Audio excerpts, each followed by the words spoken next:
বাপ এসেছে। যাই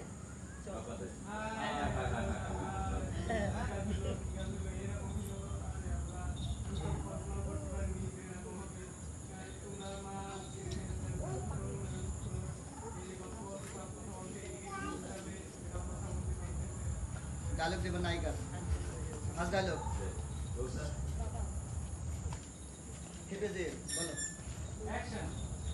বাবা তুমি এগুলো কি করতেছো মা স্মৃতি সত্যি হারাই বলছে মানে ওকে যাই রোলিং অ্যাকশন বাবা তুমি এগুলো কি কইতাছো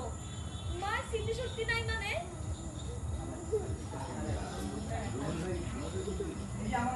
ভাই এগুলো দাঁড়াই থাকতে পারতে যাবেন না এখান থেকে আমি ঠিক দিচ্ছি সবাই ভুল দিচ্ছিল না আমি এইখানেই তাকাইছি অন্যদিকে তাকাইছি সেটা কেন আমার লোক এবার দেখেন